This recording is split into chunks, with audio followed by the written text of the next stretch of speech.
progress.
Ladies and gentlemen, please take your seats. Welcome. This is the Rotary Club of Fort Worth. Welcome to any of those who may be watching via Zoom. We continue to celebrate our 110th anniversary of the signing of our charter in June of 1913. What a special assembly today. To get us started, I'm delighted to bring up our honorary member, Dr. Opal Lee, founder of Unity Unlimited, Inc., to lead our invocation, and past President Doug Briley, President and CEO of Warren Douglas Advertising, will help us with the anthem. Miss Opal.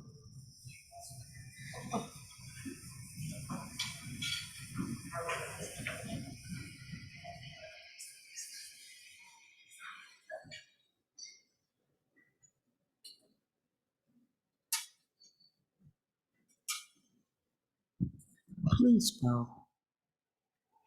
Heavenly Father, we are so thankful that you've let us gather together here in this place at this time.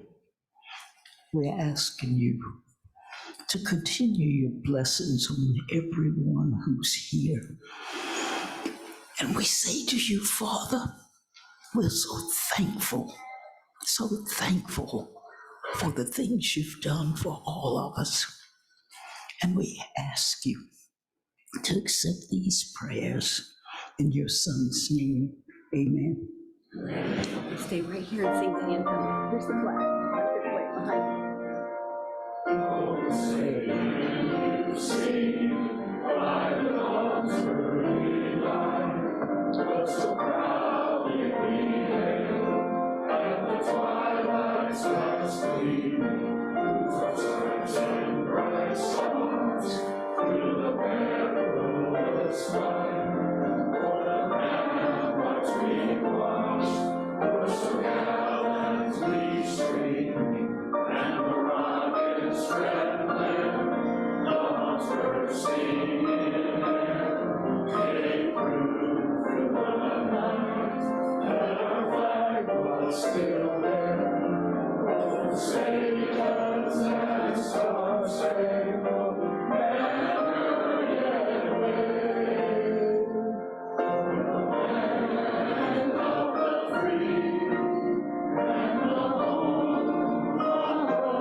You're going to stay 1 minute. Come stand right over here.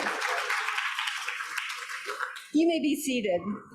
We have so many guests today. Normally, we would like to acknowledge you individually by name, but in the interest of time, I'm afraid I can't do that. But welcome one and all to our guests and our visiting Rotarians. I particularly want to welcome our elected officials, including Mayor Maddie Parker. We have many members of City Council. So if you're with City Council, I invite you to raise your hand and welcome once again. Several of them are members of the club. I would like to make sure that I acknowledge and welcome our Fort Worth Police Department Deputy Chief Buck Wheeler and our Fire Department Deputy Chief Bobby Fembris. We also have our Rotary District Governor Dan Steele. Forgive me if I've missed anyone, but you are all, again, all welcome. And now we have a very special Juneteenth announcement from Dr. Opal. Everybody who knows me knows I'm long-winded. And what I want to say this morning is, good morning, or is it afternoon, to all you young people. And just realize you're young people if you're not 96. So there. I'm delighted to be in your presence. And can I not mention the fact that down at the corner of Rosedale and Evans, we are about to put up a $70 million National Juneteenth Museum.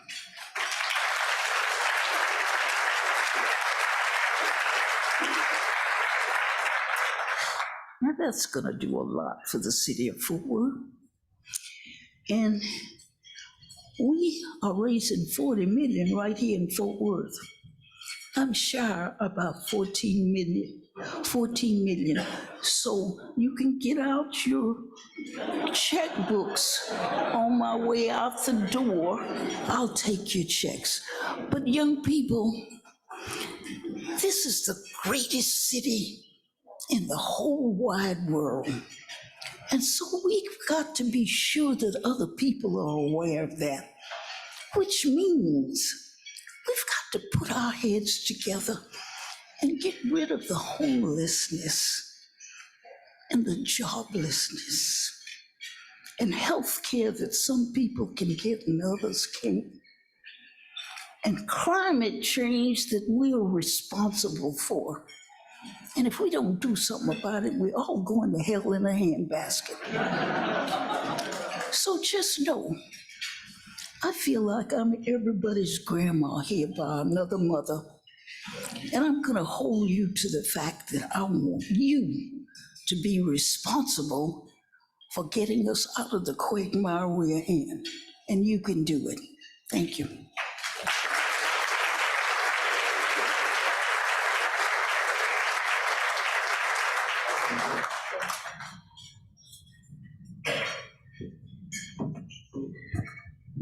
Thank you so much, Dr. Opal Lee, our Miss Opal, often said indeed to be the grandmother of Juneteenth. She has become a living legend here in our midst. As we come together to celebrate the abolition of slavery, we hear her message of unity and freedom. She brings us together in harmony with a shared sense of history, of family history, as grandmothers often do. So in this way, she is perhaps a grandmother to us all. Thank you again, Ms. Opal. I also want to thank our sponsor today. I have Marcus Matthias and Linda Laney from the corporate office. I'm delighted to say that Texas Health Resources is today's meeting sponsor. Texas Health Resources is a faith-based, nonprofit health system that cares for more patients in North Texas than any other provider. We serve North Texas across 16 counties through Texas Health Physicians Group primary care and specialty physician practices, hospitals, outpatient facilities, urgent care centers, home health, and preventive and fitness services. THR was named as the Fortune #1 best workplaces in healthcare and biopharma across America from 2015 to 2021. On behalf of fellow Rotarian and CEO Barclay Burdan, who's a member of our club, and over 27,000 employees here in North Texas, of which I am one, we indeed proudly sponsor today's meeting. Thank you, Texas Health. The four-way test has become one of the world's most widely quoted statements of business ethics and has become a sort of Rotary creed. It is our custom, of course, to recite it together each week. Please join. Number 1, is it the truth? 2, is it fair to all concerned? 3, will it build goodwill and better friendships? And 4, will it be beneficial to all concerned? We have just a few announcements, and I would like to have past President Rachel Marker, Managing Principal and owner of MRAs, to help me recognize a very special Fire Academy graduate.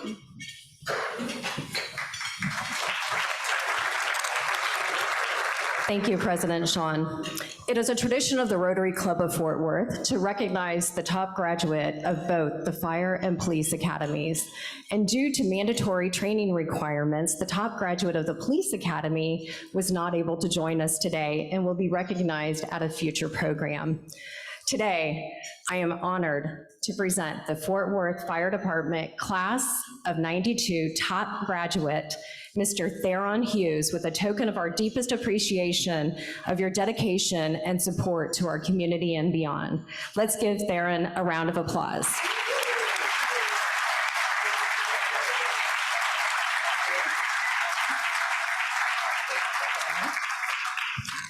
Congratulations on your achievement in the Academy, and look forward to seeing you in our community. We truly appreciate all of our first responders and their families for their commitment. We appreciate your service, and please stay safe.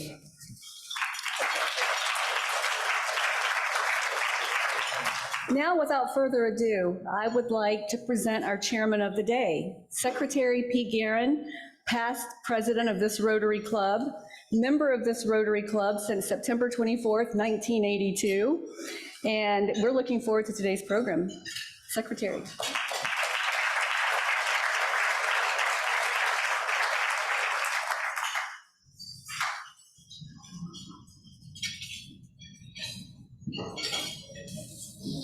Well, I had my joke ready in case I stumbled on the steps again coming up, like I did last time.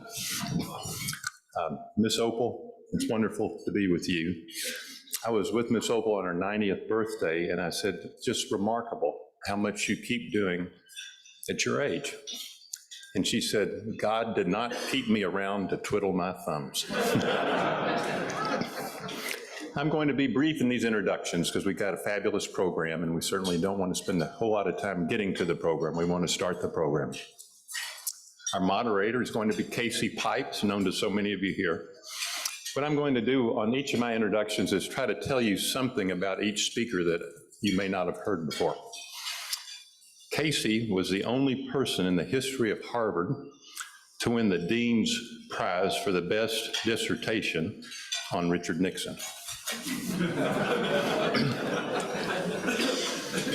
Jake Elsey, representative from the 6th Congressional District.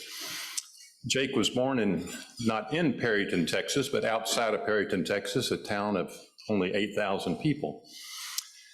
He was a member there in the First Christian Church, and his pastor was Pastor Bob Daniel. And they had a regular celebration and expression of concern in their church 4 times a year called Joys and Concerns, which his congregations shared joys and concerns. And Congressman Elsey carries that tradition on in the Congress, and on the floor of the House 4 times a year, he shares concerns and joys for his constituents that he represents in the 6th Congressional District. Roger Williams, he happens to be the chair of the Small Business Committee, Jake is also on the Small Business Committee, so he's your chair, and you're his chair. Roger, with TCU Horned Frogs in the Super Regional, I thought I would mention that Roger Williams was the 25th round draft choice of the Atlanta Braves in 1971. When he was elected to Congress, his first call was from Hank Aaron, his teammates from the Atlanta Braves. Congresswoman Granger, she's the chair of the House Appropriations Committee, and we all know what an influential and important position that is, not just for our community, but in the United States, and her influence reaches around the world. How many here remember Chuck Silcox? Raise your hand if you do. Kay's thinking, where is he going with this? Kay Granger can do the best impersonation of Chuck Silcox you have ever seen. You can blame Bill Meadows on that one, your fellow council member. Ladies and gentlemen, please join me in welcoming such a distinguished panel of great Americans, and our moderator, also a great American, Casey Pipes. Thank you.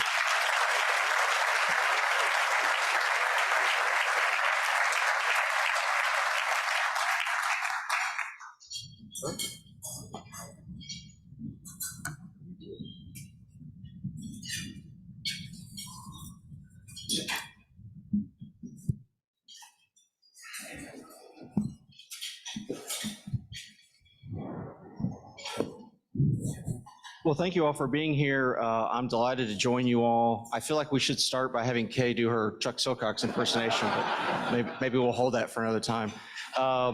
This is an amazing panel. Our time is very short, so I want to get right to it. And we were joking beforehand, it's too bad there's nothing going on in the world of politics right now.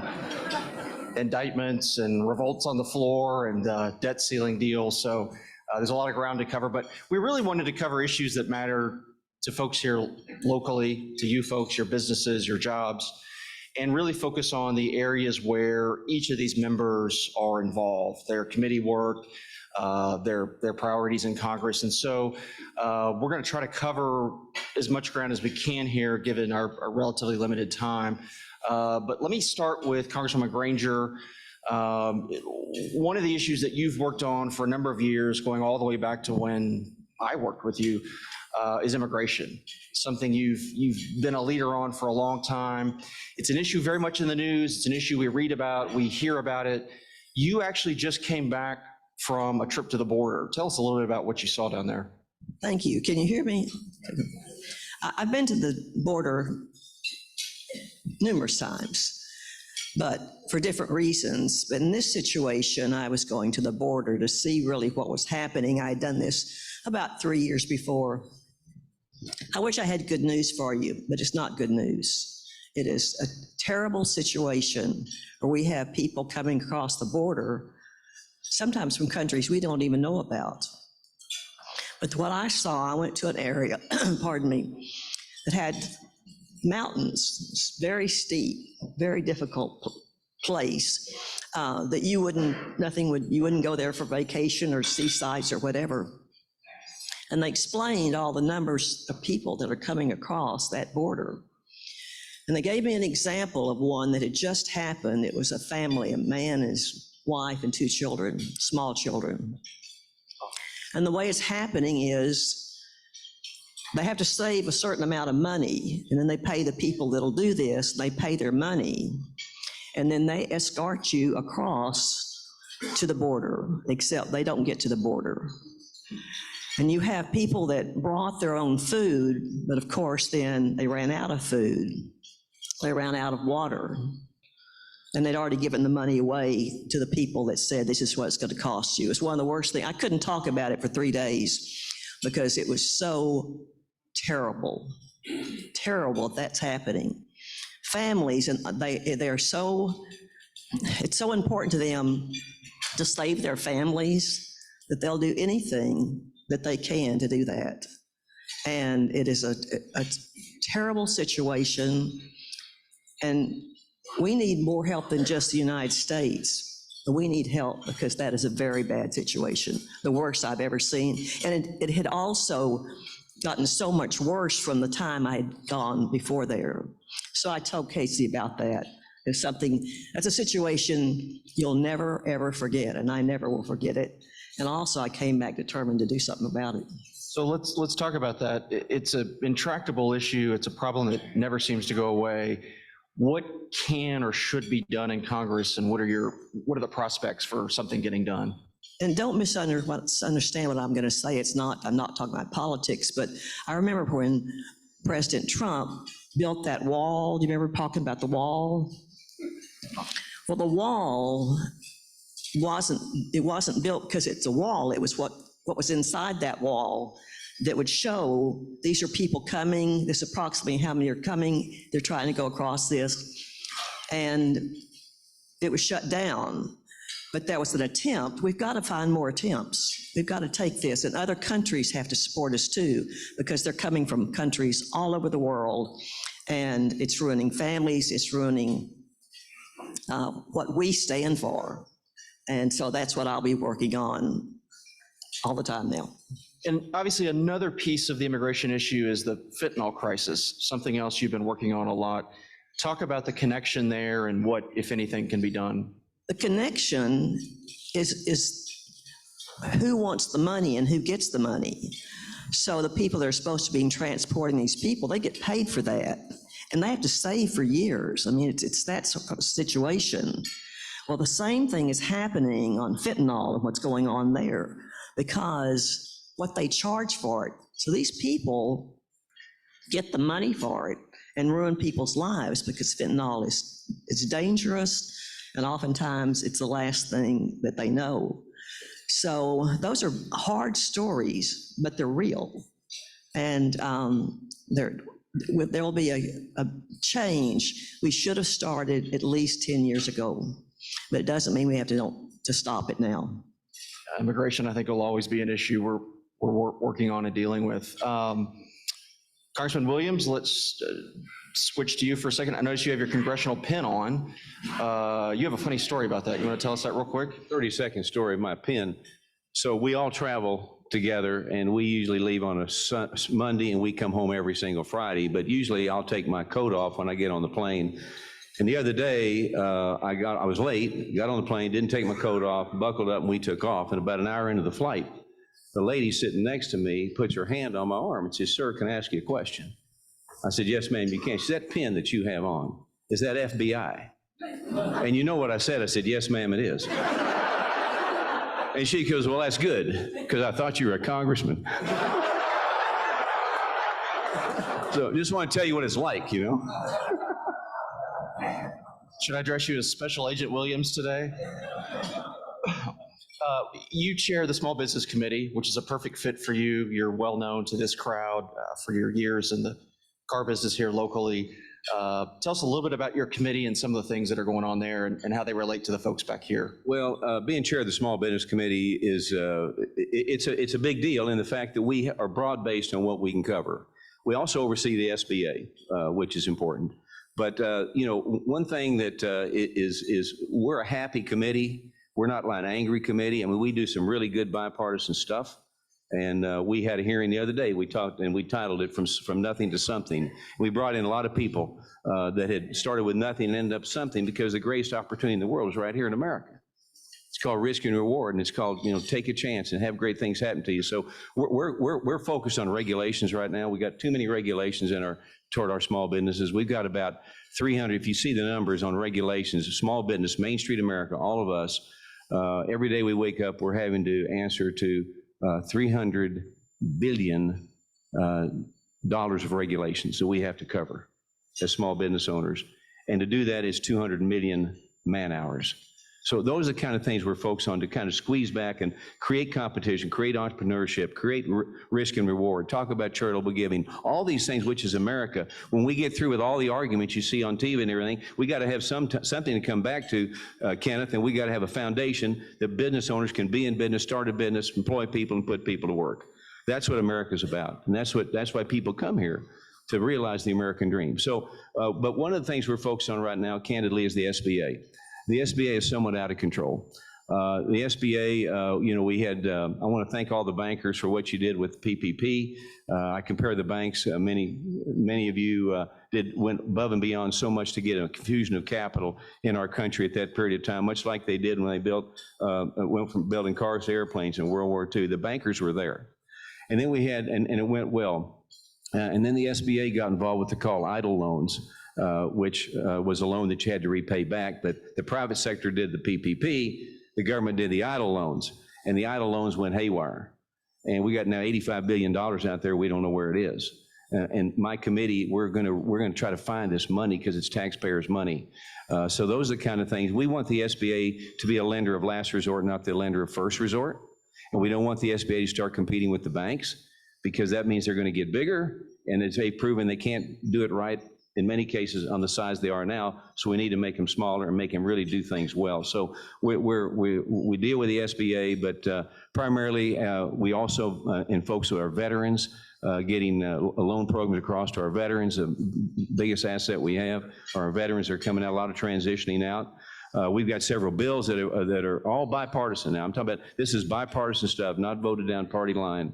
Bipartisan stuff where if you are going to take a government loan out to go to college, the requirement is now that you have to, that the documents you get also have to see what it would cost if you went to a trade school as opposed to a 2 or a 4-year school. We need trade school people. We need more carpenters. We need more plumbers. We need more welders. I found this out when I was Secretary of State under Governor Perry. We lost $1 billion worth of infrastructure on the coast one year, right before we were supposed to cut the ribbon. 2 weeks before we lost it, Bill, because we didn't have enough welders. And it brought that home to me. We didn't have enough welders in Texas, cost $1 billion. We need these young kids. We have 100,000 kids dropping out of school every year in the 9th grade in Texas, and they're losing hope. And we need to make sure they understand you don't have to be a lawyer, you don't have to be a business person, you don't have to be an architect. You can be a plumber, welder, carpenter, and you can have a great, great life and make more than make more than a car salesman, I can tell you that sometimes, okay? But what I'm saying is, we got an asset we're losing. We're losing these kids, and we need to get them engaged so they know. And I guarantee you, we had the cold snap. Well, none of us were calling the welder, the plumber, the carpenter, asking how much you're going to charge me. We just want them to show up. So we're focused on the good things like that, putting more people to work, putting more people to start a business, putting more people to start at somebody you went to school with, to put them to work again. Get the SBA back on control. And we're going to have some other hearings too. I will tell you in advance in September, we're going to be investigating the pay for play on the college athletics. College athletics is no longer what it used to be. And there's some things we can do. I don't say the federal government needs to control it, but there's some things we can do to make it better and make it more competitive. So we're going to be doing a lot of things like that. We're always going to be working on taxes, cutting taxes. I believe I'm a tax cutter. If you cut taxes, you create more taxpayers, create more opportunities. So it's a great committee for us. Jake Elsie is on that committee. He does a fabulous job. He's one of my committee co-chairs, and he just does a great job. But we're going to be doing good things. We're going to talk to a lot of you what you think we can do to make business better, put more people to work. But we are a happy committee. We are not an angry committee. I just want that you understand that. And we do bipartisan things, which I think is important. And it's an honor to be chair. It's a committee that Eisenhower started in '52 to protect small business. So one of the bipartisan things you're working on is getting veterans more involved in business, and you recently passed some legislation to help veterans get the tools and resources they need to go into small business. Talk a little bit about that. It's called Boots to Business, and I recently was down at Fort Hood. I've represented Fort Hood for the last 10 years, and Chairman Guzman, who is the head of the SBA, and if you had us up here together, we wouldn't agree on anything probably, but we agree on something. That's we're going to help our veterans and get them to work. And we went down there and met with our veterans, and we got a bill that's come out that allows businesses like all of your businesses here to work with veterans and let them see what you got, help sponsor them and get them into the private sector. They start businesses, and that bill itself, Boots to Business, passed bipartisan. We got it over in the Senate, and the Senate's sitting on it, and they need to quit sitting on it, and because I believe the president would sign it. But that's the kind of thing we're doing. We don't want to leave anybody behind, and our veterans especially. Are a huge important asset, and our great patriots. We need to help them when they get out of the military so they can get into business, because they're all trained, they're all ready.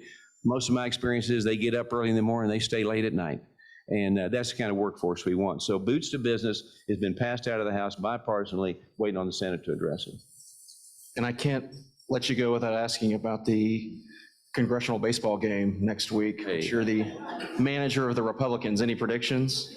Yeah, I mean, it's going to be ugly for the Democrats, I'm going to tell you that. But my right fielder's sitting right here, and he'll tell you the same thing. But in all seriousness, I know a lot of you would expect me to be involved in this, but we have the congressional baseball game. It's been played 112 years. The money goes to charity. This game coming up Wednesday night, Pete, has raised more money than ever. We're going to present over $3 million to the Boys and Girls Club up in Washington. 32,000 tickets have been sold. And we've been working out since March at 5:30 till 7 every. And let me tell you, somebody asked me, "Did you get any new players?" I said, "I got 2 new ones." I said, "I finally got some youth on this team. I got 2 60-year-olds, and these guys can run like the wind. Let me tell you." But anyway, it's coming up Wednesday. ESPN will cover it. You'll get to see it. And we do have a pretty good team. But more importantly, again, it's the greatness of our country. We can hold a baseball game, 2 sides that don't get along, but we want to beat each other. But it's the greatness of our country that at the end of the day, we can deliver $3 million or better to the Boys and Girls Club. And those are the kids we're touching. And those are the kids who are going to be the future of our country. And those are the kids that will see that America can do some stuff right. And they may want to be a part of that. And I'm excited about Wednesday night. And Jake Elsie will be hitting third, so you turn the game on, watch him. He can run. No pressure, Congressman. Let's shift to you, Congressman. You kind of have an interesting role in this panel because you're on both of these committees, Small Business and Appropriations with Congresswoman Granger. You're also a veteran, and we just heard Congressman Williams talk about some of the work that's going on, the bipartisan work to help veterans. You served in Afghanistan, you served in Iraq. It's something obviously you care about a lot, you've worked on it a lot. I'm particularly curious about the healthcare aspect of our veterans, and I think a lot of people don't understand how TRICARE works, some of the challenges these heroes face in getting this care that's been promised. You've kind of been in the middle of that. Talk about that a little bit. Well, in the first place, it's an honor to be up on this stage with 2 folks that I work for and with on appropriations and small business. The work that we're doing is very important. For the first time in many, many years, Kay is presiding over the ability to, in regular order, pass 12 spending bills. We haven't done that in almost 2 decades. And Roger has shown how much he cares about small business. 96% of all businesses are small businesses in the country. And the committee work that we've done, as he mentioned, the SBA, in a bipartisan manner, we had a young man in front of us who was a long-term bureaucrat who wasn't doing what he was supposed to be doing, and the very next day he got fired because of his lack of performance in front of our oversight committee. So I really enjoy working with and for both of them. When it comes to veterans issue, I'd like to say this. It depends on where you live. Texas 6 is now much more rural, and until we get widespread broadband and remote care via Zoom and things like that, we are leaving some of our veterans out in the cold because they choose to live in the country very often. On the other hand, and the reason that President Biden came here is because Fort Worth has the finest clinic in the country off of I-20.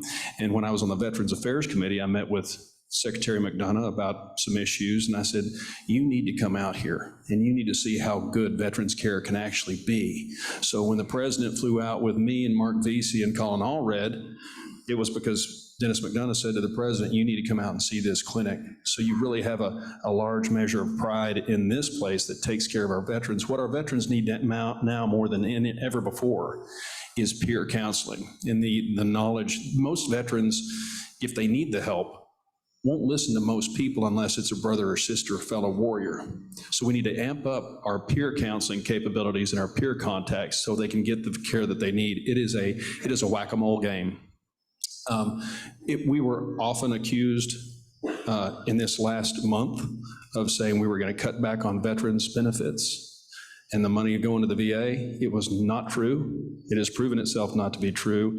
And Kay and the speaker held a firm line on how much we were going to spend on veterans. We didn't touch Medicare, we didn't touch defense, and we didn't touch veterans because they deserve that care. So I just want to tell everybody that that's what happened. You brought up the debt ceiling deal and obviously its impact on appropriations. Let's talk about that for a minute. It's a very complicated bill for most people to comprehend. Can you give us just a thumbnail sketch version of what it means? Obviously, for you guys, it means we're going to have 12 appropriation bills, but talk about why that matters, why that's different. Well, that's how it's supposed to go, because otherwise you get an omnibus. And the choice for me on this bill was very, very simple. And when you ask the question, what are your alternatives to this bill? There aren't any. It's default or clean debt ceiling. Clean debt ceiling means we keep spending money in the way that we have been, which has led to our inflationary rate, has led to all the problems that we're seeing right now. This gives us a chance to have a say in what we're going to do. Work requirements for SNAP. That should be on the table, and it is. There are so many good things in this bill. I wouldn't call it a great bill. Some of you might not even call it a good bill. It's a decent bill that got 314 votes. You ask me if there's any bipartisanship, that proves it right there. There was something in it for everybody and something to make everybody a little upset. But it was a good bill, and it was the bill that we needed right now because we can't keep spending money the way we had. So once it came, there are no alternatives to a default, which would lead worldwide massive meltdown, and perhaps the yuan having a wedge into getting into the worldwide reserve currency, and various other problems, usually leading to world conflict as well. So I had my card in, and when they tapped the gavel to have it in, I was tapping the button. I wanted to be the first one on there, so I unapologetically voted yes on this bill. There was no alternative to it. Proud to have voted yes.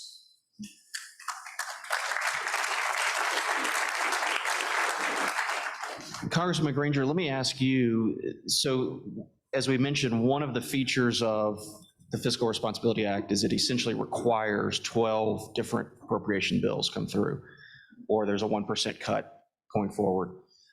That puts you right in the middle of the next 6 months of legislative activity in Congress. Talk a little bit about that. What does that mean for the government to go back to regular order, to be doing a normal appropriation process? You've been in appropriations world a long time. You probably know it better than anybody. Talk about the importance of doing the 12 different bills rather than an omni. It's because first of all, one of the things that's important is that we're using your money. So we better be very, very careful about that and know exactly where we're going and what we're trying to do.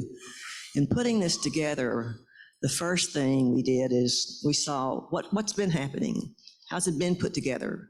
How can we do this better? And we work on that very hard. One of the things that's important to us as we do this is that we communicate with you.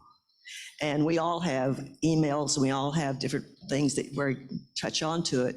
But anytime we can be with you and explain some of these things and what we're doing, one of the things that we had to do first in appropriations was get back the money that was spent that was on operations that didn't occur. So it's kind of, mine started out, it's kind of a policing thing of where are we on these bills and how do we make sure that we're using them the way we should.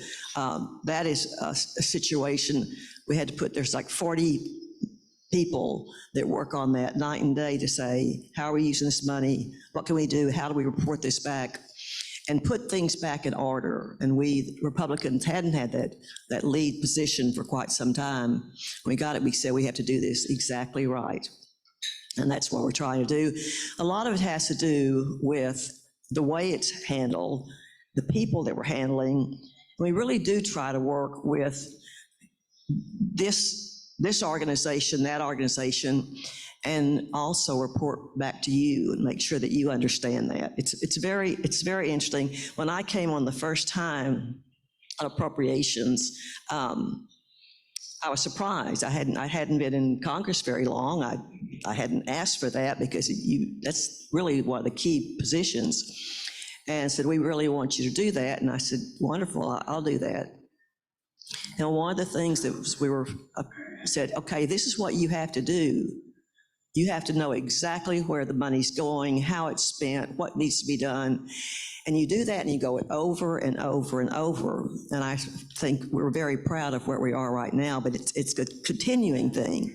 You're key to that, to make sure that what we need to know, especially from the business angles, we're always open to that. We listen, we feedback, and that's the way it has to happen, because we need to pass on the real way to work, and the work is how we use your money to make things work and your businesses. So stay in touch, because it's very important. So that's actually a fascinating point about the clawbacks. I think a lot of people don't realize that in the news coverage. A lot of the cuts and the savings came from money that had been approved but not spent.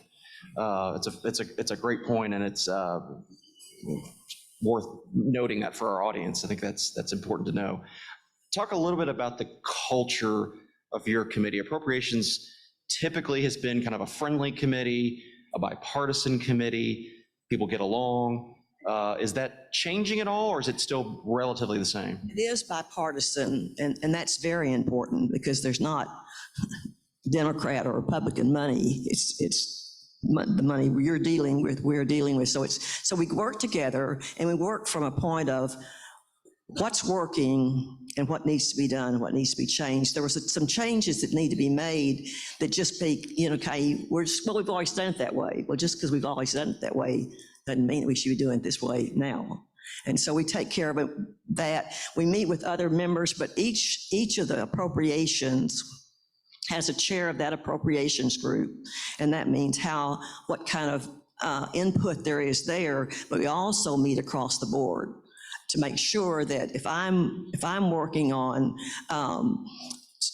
spending and education, whatever, and somebody else is this, we try not to we try to say, that's yours, this is ours, but also report. Those 8 committees have their own chair, and also a staff. And the staff, one of the things that I want to put in my mother say, put it in your bonnet, is bringing new people that can understand that. We have a wonderful program where a young person, or a person that's going back to work with it, can work in the offices, and work in those offices to see how things work. I think you did that. You did pretty well too, didn't you? Some people. No, we look for young people particularly that can come up and spend, let's say, 3 months, on their break, something. And then they understand how Washington works. And it's complicated, but it's so much better if we really understand it's your money, their money, and keep up with them. And numerous ones have gone through my office, who stayed in my office for a while or gone someplace else, but they've got information that most people don't have. They just don't realize unless they've served in that situation. So I think that's one of the most important things we do, is that program, to let people work for a period of time. If they want to stay and they've done a good job, we keep them. And if not, we give it to somebody else and make sure that continues. Yeah, it's a great point. I always tell young people, you can't understand Washington unless you've worked there. There's no way you can comprehend it, and there's no way you can be effective unless you've actually worked there and done it. Congressman Williams, you obviously had a vote on the Fiscal Responsibility Act. You kind of represent more of the traditional conservative wing. Tell us your thought process on how you decided to come down on that bill. Well, I voted for it. because to me, it was not a political vote, it was a business vote. And I've been up in Congress, thanks to many of you, almost 12 years now, and I always kind of say to myself, well, what would I do in my business? We lack business people in Washington, let me just tell you that. You know, we need y'all running, okay? But we lack them on both sides of the aisle. But to me, it was a business decision, because I looked at it like in the car business. If I never tell you the price of the car, how are you going to buy the car? You see? And Speaker McCarthy did the right thing in putting something together so we could begin debate on the bill. But I voted for it because, look, it's not perfect, as Jake said, and as Kay said, it's not, but it's a bill. It's something to get started. And it's something, right? If you do nothing, you do nothing. You do something, you get something. I wasn't excited about 87,000 IRS agents running around Main Street. It didn't excite me. You know, COVID money that we hadn't spent, we need to get it back and use it for something else. I kind of think my daddy always told me, if you sign your name to something, you make a deal, you better go with the deal. Well, you know, if you borrowed money for your school, you better pay the school back. Okay, I want that to happen. Tremendous amount of clawbacks and stuff on permits. We're going to go from an average of 11 years getting jobs, permitted 11 years, down to an average of 2. That's a big deal. That's a lot of jobs. That's a lot of people going to work. So there was enough in there for me to vote for it because it was a good business vote. It was the way to do business. Look, we can't shut this country down, okay? If you're shut down, you can't do anything. You can't sell anything. And if you got a chance to sell something, you can get something back and so forth. So it was not a hard vote for me. And I'll tell you, Jake and I were standing there together and we voted, and we put a card in the little slot that says your vote. And I remember Jake put his card in and says, this is not yes, this is hell yes. And so forth. And I voted right behind him. And a lot of our colleagues didn't, but I'm not there to say why they made a good, bad, whatever. But I made a business vote from the background that I had. The only thing I can lean on is what I do in my business. And this is the right vote. Wasn't a great bill. It wasn't even a good bill, frankly. But it gets us something to begin to start back and start reducing expenses. Because here's the bottom line. It's not the debt. The debt's the problem. It's a huge problem. But the spending is the problem.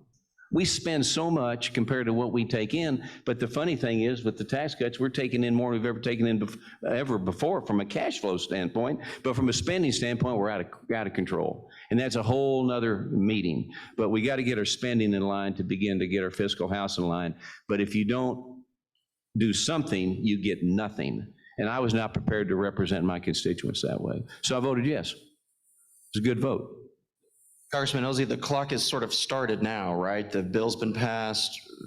A deal has to be done by the end of the fiscal year. What are the prospects of getting it done? We're starting work next week on appropriations subcommittees. Let me explain a little bit, because I didn't understand until I got to Congress just how important appropriations is.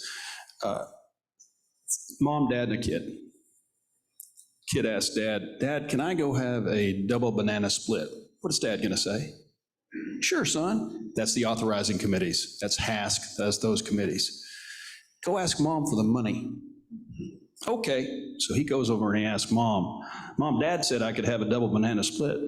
Mom, who by the way is the chairwoman of appropriations, says, "You can have a scoop of vanilla in a cup. What's your alternative?" That's the power of the Appropriations Committee. When the checks actually get written, that's an appropriations. And it's very difficult for somebody to come to their own congregation and speak about themselves, which is why Kay is so humble around you. So let me speak for her. Kay is the most powerful member of Congress right now, because all the spending decisions, no matter what you listen to in the media, and I'll get to that in a second, the spending decisions come down to Kay as the chairwoman of appropriations, and she is not going to allow us to overspend. That is something she cares deeply about, and so the guidance to all of her 12 subcommittee chairs is that, and we're gonna meet a certain level, and we're gonna get our country back on fiscal ground. So this beginning of how we're starting to spend money, you got an aircraft carrier headed straight for the rocks. All you need to do is turn it at a couple of degrees, and this is a couple of degree turn to do that. So secondly, where do you get your truth? Where do you get your news? Where do you go to get the information that you depend on? I do not watch news. I don't watch Fox, I don't watch MSNBC, I don't watch CNN, I read the Wall Street Journal, and I pay attention to what they're saying every day. I can't find anywhere else where it's the truth, because those media organizations are not news organizations. They're there to make money from their advertisers, and they get it from doom scrolling. So people ask me a lot, where am I to get the truth? I'll tell you the truth, and then you can get it from the Wall Street Journal, but don't watch Fox News or MSNBC because they're not telling you the truth. But I wanted to talk about just how powerful and important this lady is. She's the right person at the right time for us to get back on a fiscal solid footing in this country, and I'm proud to work with her, and you should be proud that she's from your community.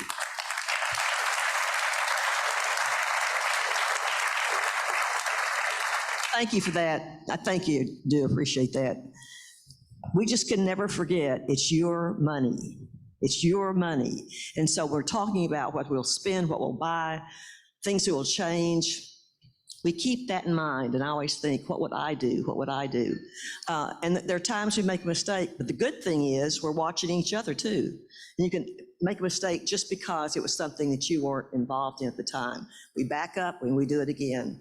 And we've got such a good understanding of that, so all we have to do is live with it and do it. Some of the things that we saw were really startling when we said that there's money in this pot. And no one's involved in it. They say, well, where did it come from? I don't know, it came here. So we say, okay, keep that.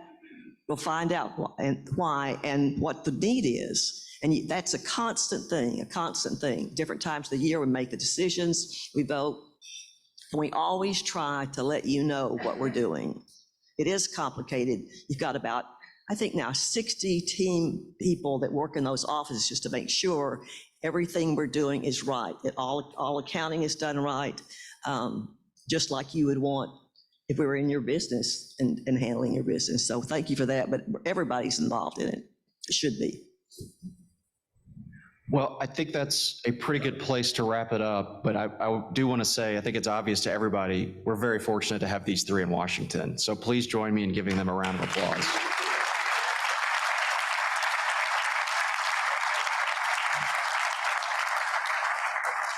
And then Roger, I believe you have a presentation for our Rotary Club President, Well, Sean. we do, but we have a presentation, okay?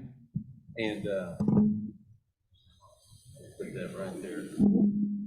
And first of all, I want to present, three of us had a flag flown over the U.S. Capitol to honor Rotary since 1913, right? I think my dad was here for that meeting. And Mayor Barr, too. Previous Mayor Barr. But anyway, we put this flag that's flown over the Capitol from Kay and I and Jake to honor the anniversary of the downtown Rotary. And there's his certified, and there's even a picture of it right there flying over the Capitol. Okay, so I'm gonna give that to you.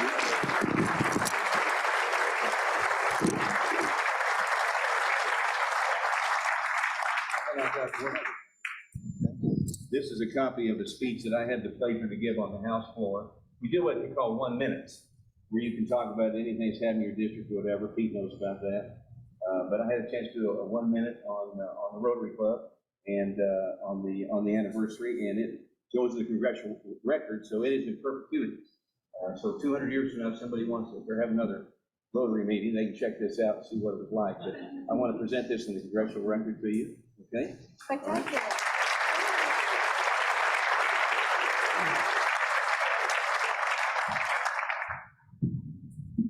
How spectacular is that? I knew about the flag, I did not know about the minute. So thank you very much. On behalf of our Rotary Club, it is a tradition that we always make a donation in the name of each of our speakers. And today, we are making a donation to Rotary International's Polio Plus Fund on behalf of each one of you. And there is a gift or a memento of that donation at your seat. Thank you again very much for being here today.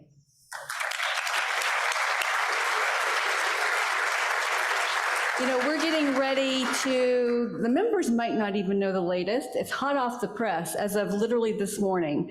But we're getting new carpet, new paint installed in Suite 305. There's a refresh coming, so there's a perfect new home for this beautiful flag. Is it government money? No. It's all Rotary money, and I can tell you that Treasurer Derek Moffett, Kay Granger has nothing on Derek Moffett. He's very tight-fisted. So it is a testament, as you can see, of the important role of Rotary, both here in the community and even on the national stage, that 4 of the individuals, Opal Lee being an honorary member, Pete Guerin, Kay Granger, Roger Williams, all long-term members of this club. Roger's father, Jack, was a member of our club, I think you said for about 50 years. He was vice president of our club. Roger was on the board, and I know Pete was a past president. So in public service, community philanthropy, upholding business ethics, and in convening important gatherings like this today. That's the power of Rotary. That's the power of all of you. Thank you all for being Rotarians. And again, thank you for being here today. As we close up, I have just a few announcements. Thank you again, Pete, for being here. Thank you to our esteemed panel and Casey. Casey and Jake, by the way, there's a path forward for Rotary service. I'll talk with you about that after the meeting. Opal Lee, thank you again. We are looking forward to Juneteenth. I want to thank our sponsor, Texas Health Resources, is a faith-based, nonprofit health system that cares for more patients in North Texas than any other provider. We serve North Texas across 16 counties through Texas Health Physicians Group, hospitals, outpatient facilities, urgent care centers, home health, and preventive and fitness services. Just some very quick announcements. There's a QR code, or there will be momentarily on the screen. June 14th is World Blood Donor Day. This is the day for our annual Carter Blood Care drive. Next Wednesday at Burnett Park, from 9 a.m. to 2 p.m. I think there are 22 spots remaining. Walk-ins are welcome, but appointments are preferred. It takes about 40 minutes. Call Becky Fetty, but there's the QR code. Please sign up. RILA, Rotary Youth Leadership Awards. This year, our club is sending 5 young high school students. They leave this Thursday. 4 from the International Newcomers Academy and 1 of our Interact students from the Young Women's Leadership Academy. So thank you all for that. And our Juneteenth celebration begins today, culminates with Opal's Walk on June 19th, in keeping with Rotary's peace-building mission. We end each week with a reflection. Rotary founder Paul Harris shared these words in 1912 at the Rotary Convention in Duluth, Minnesota. "Friendship is a natural and willing servant. There is no reason why the great power of friendship should not be harnessed to do its part in the world's work." Next week, you will be here. You will want to be here. Michael Thacker, EVP of Innovation and Commercial Business at Textron Bell Helicopter. And then, how can this be so soon? Where does the time go? Don't miss our roast toast. Coming up on the 23rd, things will get underway at 11 a.m. with a champagne reception and a world movie premiere. This meeting is adjourned. Have a great weekend.